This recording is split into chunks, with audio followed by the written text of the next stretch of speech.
let's talk Wendy Williams. We're gonna talk about Wendy's looks, okay? So for Monday through Friday, she had different looks. My favorite was this Friday. She's just kind of wearing a shirt, like skirt, whatever. And I think it's her most useful look. Okay, so kind of an eventful day. Wendy had a little beef with a Miss Dionne Warwick. Now I'm not gonna pretend like I know any of her catalog because I don't. I couldn't name a song if someone asked me to name a song, okay? I would say I don't know. What happened was apparently Dionne Warwick is on Twitter. Good for her, who cares? So she brings this up, Wendy does during her show. She's like, she doesn't like me. Okay, good for her. Not a lot of people do, right? So she brought up her past with air points and like trying to smuggle joints and lipstick tubes, which to me felt like, what? Why are you doing all that? It's really not that serious. But whatever, she brought that up. There was a little bit of shade too, especially when Wendy was saying that Dionne Warwick is a beautiful woman. Now, I'm not saying that Dionne Warwick is not a beautiful woman. She's gorgeous, she's lovely for her age, all that good stuff. However, she does talk about, you know, angles and all that, and it just felt a little bit shady. So Dionne Warwick went to Twitter, of course, because she's on Twitter now.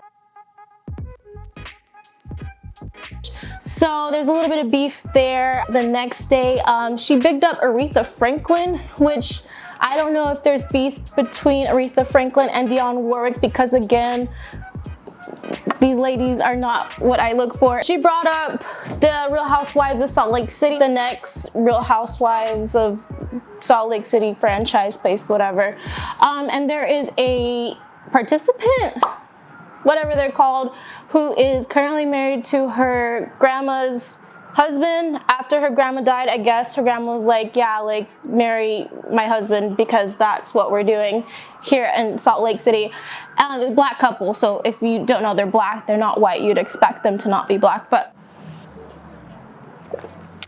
this is beer. The show is a great excuse to talk about churches and weird arranged marriages. I think that it could be really good to highlight that, and I don't watch this show because I watch Wendy Williams every day, so I don't have to. I hope that they're trying to bring light to the situation and not exploit it, but I mean, we all know it's Andy Cohen. He's gonna try to exploit. I think we know that. If it's a church and they want you to do something weird, just don't be in that church. Leave the church. For some reason, Larsa Pippen keeps getting like press, and I don't understand why she's really that interesting. I mean, she's married to Scottie Pippen, who is like Michael Jordan's best friend or something, so that's how he's famous.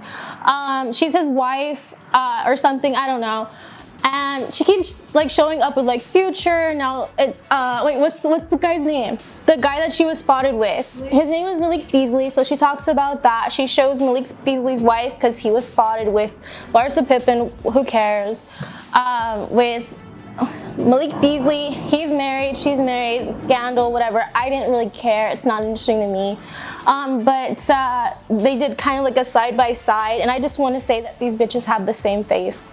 Like so many women, they have the same face. I don't get what it is to make you feel like you'd want to change your face to look like another person's face.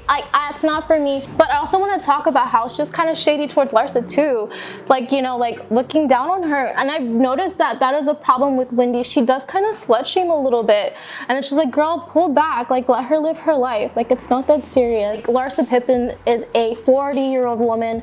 She's not a 19-year-old girl. She can completely do whatever she wants. That's nobody's business. It's really not interesting. Let's talk K. Michelle and R. Kelly, because I guess we have to talk K. Michelle and R. Kelly. I don't care about K. Michelle. I really don't. But she mentioned her, so I'm going to mention her. Apparently, K. Michelle cannot write a song without R. Kelly. I didn't know that they were cool like that, but I thought about it, and they both have initial last name.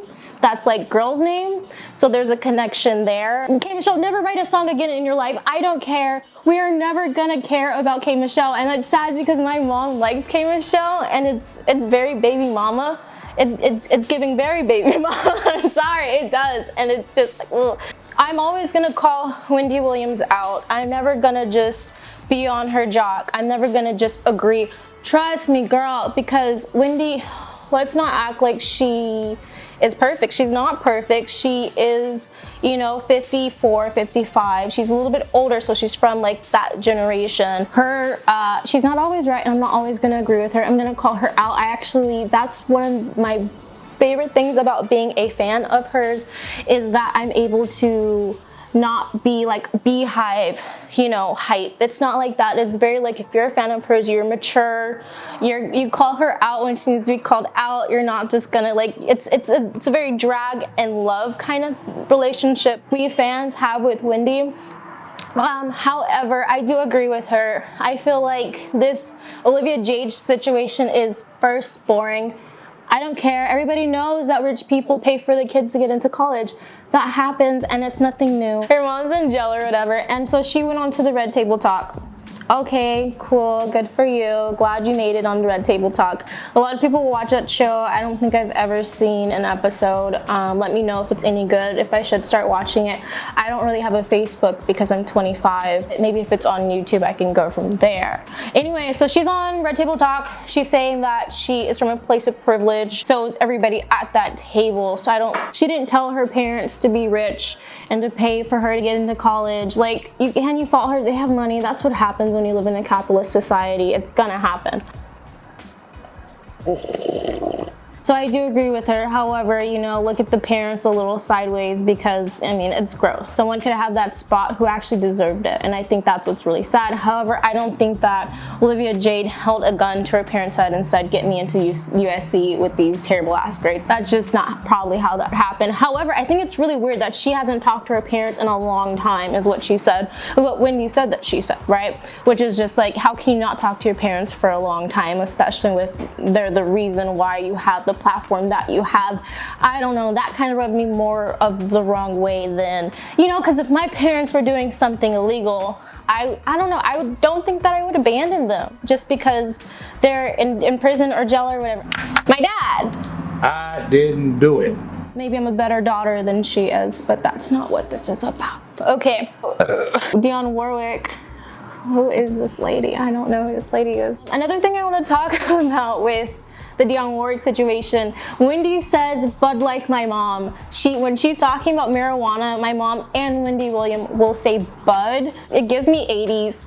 It gives me side ponytail, you're like really cool, you're smoking cigarettes and like a school staircase or something. Like, it just gives me very neon colors and bright blue eyeshadow. I don't think it's a secret that Wendy Williams is divorced and that she is looking. And more power to her. She's an old woman, she knows what she wants, good for her, you know, get it, girl, whatever. I think that we've seen examples of Wendy's extreme horniness when she interviewed the husband from Real Housewives of New Jersey. It was just very apparent. I mean, it's funny. It's fun to watch because she's like Stella getting her groove back. You know, she lives in New York. She's not going outside. She's not meeting people. She's trying to cast a wide net through the television. And honestly, I really hope it works out for the homegirl. I really do. She deserves it. A good man, because we can talk, but we're not gonna. But we could. He's single, Wendy. And I like looking up. I just want her to win. And I get it. Cast a wide net. Flirt with everybody on your show. Just don't flirt with them when they're married. I don't know. She kind of like interviewed Omar Epps, and it gave me hitting on, I don't care if you're married. I didn't like that. I wasn't feeling that. And to round this out, it was made known that Wendy Williams lost her mom. If you know Shirley Williams, we know her dad. I believe his name is Tommy.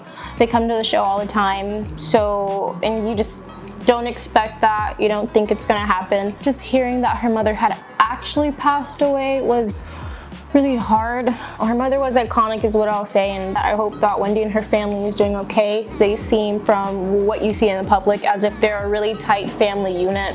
So I just hope that her father's okay, her son's okay, she's okay, her family's okay. Is that weird? I don't know. I just want Wendy, she seems okay, so maybe it's not weird, but she seemed really strong. So that was pretty much it. Everything else was just like fluff. Guests were medium interesting. That's all I have to say. If I missed anything, please let me know that happened this week in Wendy. And yeah, I will hopefully do this more like every Friday-ish weekend time after Wendy wraps her whole week. Okay, thanks.